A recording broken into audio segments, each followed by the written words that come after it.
What is up, party people? Welcome to Chess with Simon. I'm Simon. Today we're going to look at the fundamentals of chess strategy and chess tactics. So this is a big shout out to the Raleigh family in New York and to anybody else who just wants to understand chess strategy and chess tactics. Okay, so we're going to start with this position. We're going to devise a strategy for black, and we're going to move up to, we're going to sort of look at and develop and move on to more and more complicated ideas. But just to begin with, black has two rooks and a king against white's king. So if you already know this, then just keep watching. If you want to try and think of how to solve this, then please pause the video. But we're going to try to devise a strategy for black to give checkmate to white. And the basic concept is that these rooks are able to cut off a whole rank and stop the king crossing the rank. And so consequently we can push the king further and further into the top of the board. So let's have a look. Rook goes here. The king is going to go to, let's imagine the king going here. Just you're walking up towards the rooks. Rook now moves across to get away from the king. King keeps on coming, and the rook can give a check. So now, although the king ran towards us, it's now starting to get pushed back. King gets pushed back. Rook runs away, so the king can't attack it. King's trying to run after it, but as you can see, you know, the rooks are so quick and the king only moves one square at a time. Rook moves over to see its friend. King moves again. Rook gives a check, and again pushing the king back. King moves back. Rook's able to move across away from the king. The king goes towards the rook. Check. King has to go back. Checkmate. So the basic strategy there was just to push the king back and just to take ranks away from the king. And this is referred to as a lawnmower checkmate, because in a sense the rooks are kind of mowing the lawn and taking away each strip, and the king is never allowed to step on the mowed lawn or something. Or the king gets mowed down maybe. Let's look at the next example, which is a rook and a queen versus a king. So in this case, let's see what's going to happen. And in a way, this is a bit easier even for black, because basically white can't attack the queen. So the rook moves up to here. King tries to attack the rook. Black's too clever, moves away. King runs across. The queen gives a check. And the king cannot go down the board because the rook's covering it. Has to go up the board. And the rook then is able to give a final check, trapping the king at the top of the board. Do you want to get down, mister? Trapping the king at the top of the board. Okay. Now this gets a bit harder. This is king and rook trying to mate a king. So the black king has to play the role that the black rook used to play. So firstly, the rook just cuts off all the other ranks of the board. King moves towards it, rook runs away. And then the king starts running towards the rook, because basically that's all it can think of doing is, can I get this rook? The black king is coming, the black king is coming, the black king is coming. The white king comes here, then the black is able to give a check. And the white king can't go into any of these three squares because the black king is covering it, so has to run back. Black rook runs right to the other side. White goes that way, black goes that way. Now the king cannot step towards the rook, because the rook will give checkmate at the back. King can't step back. All these are covered by the rook, all these are covered by the king. So the white king has to go to the right, black king follows. White king has to go to the right, black king follows. Now white has only one move, which is to go here. And black, the rook gives checkmate. So these are quite helpful ideas, and they allow you to checkmate in a bunch of positions where you've basically come out with much more material or more material. One more example is with the queen. Now, with the queen, we can use the same technique we just used with the rook. We can basically use the queen and the king to push back, because the queen is as strong as the rook, if not stronger. But the queen also has another option open, which is basically to push the king into the corner on its own. So the queen comes here. What the queen is going to do is keep a knight's move away from the king and push the king into the top left corner. So king goes over here, queen just trails it, king moves back, queen goes there, and knights move away. The king can't go to the right because the queen's attacking that square, so has to go to the left. Queen keeps on going. Now the king's only got two squares to oscillate between. Really boring for the king. There. Now the black king just strolls up, and what the black king is going to do is defend a square near the white king, and then when the white king moves across, the black queen just comes across and gives checkmate. One thing to be very careful of In a position like this, it's really important not to, say in this position, it's really important not to move the black queen there, because that is stalemate. Wherever the white king moves, the black queen can take it, but the white king's not in check. So this is actually a draw. So that would be a gross mistake. So instead of doing that, we march the king up before we come in with the queen to checkmate. Now you may say, oh, well, that's all very well, but it's all quite easy. You know, I want to see some hard stuff, some flashy stuff. So here's some flashy stuff. So in this position, white's doing much better than black. Well, on material terms, white's doing much better than black. White's got extra pawns, an extra knight and an extra bishop. The white bishop is attacking the black rook. The white queen is attacking the black rook. It's a mess. But it's black's move, and black is able to take this pawn. Fantastic move. Take this pawn with the queen. Now, the queen's undefended, so white can just take the queen, but then the black rook comes across, and it's checkmate. It's a lawnmower mate. So black is able to pull this lawnmower mate, even though there's loads of other stuff on the board, because this rook stops the white king running back. So these lawnmower mates, they come hand in handy at the end, but also they pop up in the middle game. And I've been caught like this in a tournament, absolutely horrific. A game I played really nicely. I played a great strategy, and I just missed this tactic, which, you know, that's chess for you. It hurts. It hurts, but on balance, it's great. Okay, we can use similar ideas to checkmate with two bishops, to push the king into a corner. And also, you can also check with a bishop and a knight. Now, that's in a sense a session in itself. It's very, very interesting. But basically what you do is you push the king into the corner that's the same colour as the bishop. So in this case, you'd push it into the top left or the bottom right corner, and you give checkmate that way. And I think it takes about 33, 35 moves or something to do. It's pretty complicated, but it's very interesting for another day. So those are some strategies in the end game or the middle game to checkmate. And now we're just going to look at the concepts of attack and defence. Before we get into that, I just want to talk about the value of the pieces. So we're going to give each of the pieces a numerical value just as a guideline. So we're going to say that a rook is worth 5 pawns, a knight is worth 3, a bishop is worth 3, and a queen is worth 9. So for instance, if we were able to swap to take the opponent's queen, and he took 2 of our rooks, we wouldn't be that happy about that, because actually our 2 rooks are worth 10 and his queen's only worth 9. Or if we were able to take a rook for a knight, we'd be really happy because the rook's worth 5 and the knight's only worth 3. You get the general idea. As it happens, I personally think, and I think most people think, that a knight and a bishop is worth a bit more than a rook and a pawn, even though you say they're both 6, 3 and 3, whereas a rook and a pawn is 5 and 1. Actually, I'd say a knight or a bishop might be worth 3.5 or 3.25. It's a bit more than 3. But 3 is a start. But I would be cautious about swapping a knight and a bishop for the opponent's rook and pawn. You only do that if you get some other benefit for it. So we're just going to look at a few moves of a typical chess game here. So white brings out a pawn, black brings out a pawn. White is now attacking the black pawn. So this knight is threatening to take the black pawn, which would obviously be great for white. So black defends. So now it's defended. White can't do this, because if white takes the pawn, that's 1 point. Black gets the white knight, that's 3 points. That's a really bad deal. White moves out the bishop to attack the black knight. Black attacks the bishop, and actually looks here like white can take the knight. Black takes back, and white can pick up this pawn for nothing. Actually, that's not quite true, because the queen comes to here, attacking knight and pawn at the same time. This is a version of a fork, which we'll look at later. Say the white knight runs, queen comes here, check, and actually this is now an equal game. So it looked like white had won a pawn, but actually chess is a tricky old game. Black had a way of getting out of that. So if we go back here, it was actually wrong of white to take the knight. White would typically back off. Actually, it's not wrong to take the knight, but it's probably wrong to snatch the pawn afterwards. I mean, the correct thing, since I've mentioned it, the correct thing is if you take the knight, go there. Really, what white, probably best for white, is to castle, or that's just another conversation. And after castling, that black pawn really is threatened, because all of a sudden black has many fewer options. Anyway, let's not get bogged down in that. At the end of the day, the black pawn is attacking the white bishop. Usually the white bishop backs up, although taking the knight can be done. That's called the Roy Lopez exchange variation, which Bobby Fischer spent a period playing and introduced lots of interesting new ideas.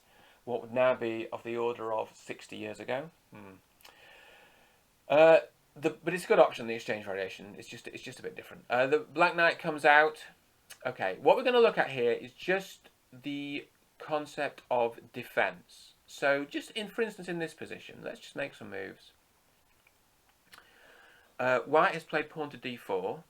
Now, this pawn is attacked 1, 2 times, and it's defended 1, 2, 3 times.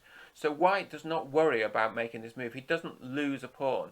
If it was only defended once, if that knight and queen didn't exist, then it would go takes, takes, takes, and white would lose a pawn, which would be really bad. But it's defended 3 times, and so it's, white is safe to make this move. Having said that, there are times when this doesn't work. So here it's black to move. Now, white's knight is defended twice, but it's not enough. In fact, it's no good. Because what happens is black just takes that knight. White doesn't want to take, because then white loses his queen. So if white takes, black takes there. And actually, if white then takes the bishop, it's even worse. Black comes down with a check on the back.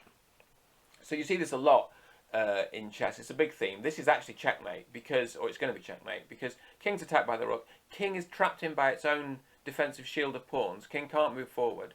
The only thing it can do is put a rook in the way, which is absolutely no good, because the rook's undefended, so black just polishes that off, and that's checkmate. So, this setup for white was kind of catastrophic in so many ways. If black did take there, then white's option to fight on is just, you can't take the knight, you've got to do something else, do something with your queen, I don't know, that's another, that takes a bit more thinking. Move the queen, probably, who knows, but certainly you can't take the knight, because that is losing. So, although the knight was defended twice and attacked twice, actually, the defense doesn't work. So that's defending pieces, and that's sort of counting the number of attackers and the number of defenders. And broadly speaking, you want your number of defenders to be at least as big as the number of attackers to keep the piece defended. Here we're going to look at some tactics. So we're going to look at the fork.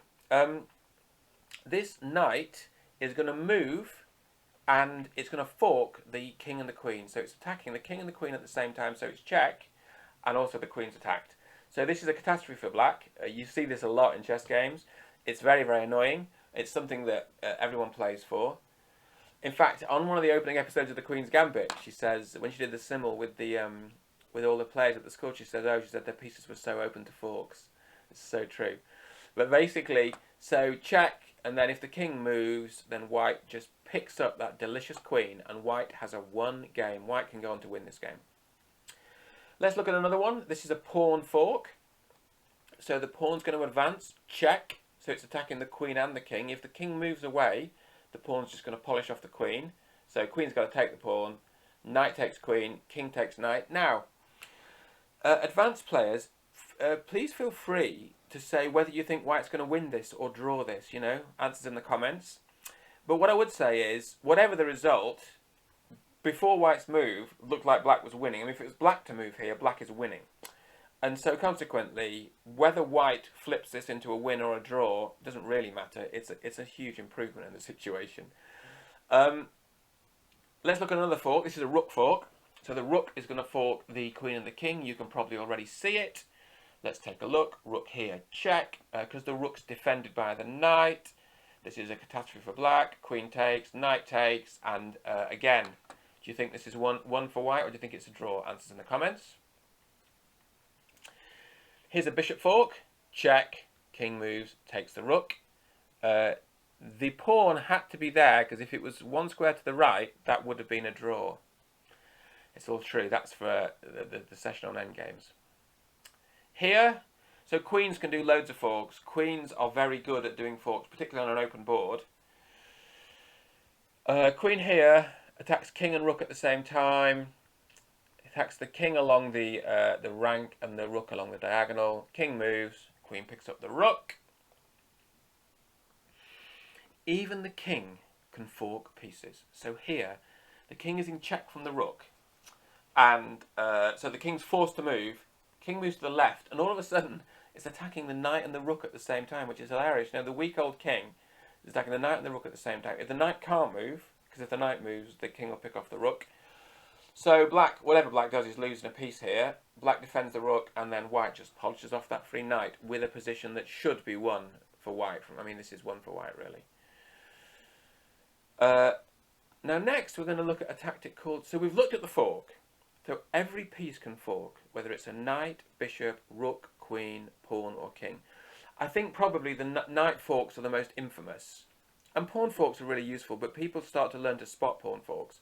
Although, slightly interestingly, my dad worked on... he was one to develop the early computers, and they developed a chess computer that couldn't spot pawn forks. It just overlooked pawn forks. It was absolutely fascinating. Got into all sorts of trouble. But broadly, when players get pretty good, they start to see pawn forks. Knight forks can be ever so tricky. Here we're going to look at a skewer. This tactic is called a skewer. So it's white to move, and what's going to happen is this rook attacks the king. It's check. King has to move. When it moves out of the way, the rook picks up a whole queen. That is an absolutely sweet tactic. That is a great moment. So all of a sudden, I mean here, if it's black to move, black is probably winning this with best play. But it's white to move, and white is definitely winning the result. Even if you take the pawn away, as we now know, if you take the pawn away, that's a win for white. So that is a great move. That's a skewer. Bishops can skewer too. Here's a bishop skewer. Check. King moves. Bishop takes queen. These happen all the time in chess. You know, queens skewer, kings against queens. Bishops skewer, kings against bishops or rooks or knights. These tactics are happening all the time, and they're really handy. Now, of course, here, if black had a bishop to interpose, there, he'd get out of jail. But in this position, you know, it's over. This is a bit like a skewer. It's a similar theme. This is a pin. So bishop moves to here, attacking the queen. Queen cannot move because then the king will be attacked, and that's not allowed. You can't let your king get into check. So the queen simply cannot move. So well, it can move, but it can't move away. It has to take the bishop. And then white takes back with a pawn. Again, answers on a postcard if white wins this, or if this is a draw. It's quite a hard position, this. So I'd be interested to know what people think of this one. You're going to have to start numbering the problems. I think this is problem 3 or problem 4. I can't remember. But anyway, let me know in the comments. Here, we're going to see another pin. So the rook is going to pin the queen against the king. And you've probably seen it. But if you haven't seen it, here it is. Rook's attacking the queen. You know, and if you're in your games, if your queen and king are on the same file or the same rank, and there are rooks on the board, it's really important to keep one's eyes open for this, because this is a bad moment for black. So white was probably drawing this game. Sorry, black was probably drawing this game. It was probably a draw. So both sides were drawing. So it's probably a draw. But with white's move, it's turned into a definite win for white, because black's best is to take the rook, can't move the queen away, take the rook, white takes back. And now with bishop and pawn against king, because if it was a rook's pawn, it would be a draw. But because it's this knight's pawn, white can force that through. Okay, here we're going to look at the idea of a discovered check. So white is going to uncover a check on the black king. So the black king's here minding its own business, trying to, you know, get on with life. It's white's move. So white moves the knight. This is now check, because there's nothing blocking the rook from the king. The king has to respond and react. King has to move. And then the minute that happens, white just picks up that black queen. With a 1 position for white. And as we now know, it will be 1 even if white didn't have a knight. So that's the discovered check. So the idea of discovered check is a piece moves, gives check, and then the piece that then moves causes all sorts of mischief and disasters. It can take pieces, it can attack pieces, it can fork pieces. It can cause all sorts of trouble. That's a discovered check. Next, discovered attack. So the knight is going to move and discover an attack on the queen. But when the knight moves, the key is it moves and checks the black king. So the black queen would dearly love to take that rook, hence checking the king. But it's too late because black's own king is in check. Because when the knight moved, it went check. Of course, it could also have gone here, by the way. Could have gone there as well. It's all the same. Check. King moves, and then white is able to pick up the queen. And even though black can take the knight, this is a game that white is going to win, as long as white knows the checkmate with king and rook against king. This is a very beautiful tactic. It's a form of discovered check, discovered double check actually, but you see this a lot in games actually. So, well, not a lot. This does happen, and it's a beautiful, beautiful concept. So the white bishop moves, and it's the minute it moves, that white rook is checking the king. So it's a discovered check, but it's also a double check because the bishop's checking as well. So this causes enormous problems for black because the rook can't take the bishop because then the king is attacked. The king can't go here because the bishop's covering it. Can't go here because the rook's covering it. So the king has to run into the corner. It's the only option. Even though black's got a queen, the black queen can't stop the check because the bishop's checking as well. Or the bishop can't stop the check because the bishop's checking. King has to run in the corner. And then the white rook swoops the length of the board to deliver checkmate on this square, supported by the bishop. King's got nowhere to run. These pawns are blocking it in. It's an absolute fiasco for black. And black can't sleep that night after that. It's a horrible, horrible experience. Certainly if I was black, I wouldn't be able to sleep after that. So finally, one more tactic. This is a beautiful idea which occurs quite frequently in chess. So it's white to move. It's called a smothered mate. So black's a long way ahead here. If we count the material, black has, so let's do some counting practice. 5 plus 3 is 8, 9, 10, plus 9 is 19, plus 5 is 24. So black has 24 points. White has 1, 2, 5, 14 points. So black is a full 10 points ahead, and that's basically the two rooks. But with white to move, white's going to win. So what white does, and actually again, feel free to pause the video if you want to, but what white's going to do is firstly give check. He could also actually have given check here. It's the same result, but it's slightly more fun to do it over here on A2. Gives check. Black cannot run here because this is checkmate, so he cannot run there. Black has to run in the corner. That's forced, and then basically looks like black's escaped here. Looks like black's got away with it. But what happens is white's able to give check here. Black is forced to run out. So this is a forking king and queen. But it's worse than that because it's a fork. When black runs out, white does a discovered check on the king. So it's check from the queen. Again, if the king has to run in the corner because if the king tries to run here, white's queen just swoops across the board and lands in front and gives checkmate, protected by the knight. Even though the knight's attacked by the pawn, there's no time for black to take the pawn because the queen's here giving checkmate. So the king has to run into the corner. At which point, now this is the move that really requires some vision, or requires you having seen it before, more likely, which is the white queen swoops next to the king to give check. Now the king cannot take the queen. The king certainly can't move away. King can't take the queen because the knight's defending it, so the knight will take the king. But black can take with the rook, so black says, oh, this is ridiculous, I'll take with the rook. All you've got left is the knight, and then the knight just snaps around, checkmate. And the king is smothered by its own pieces. So these pawns and the rook are holding the king in. So here, black has so much more material. Black has these two rooks, has so much more material.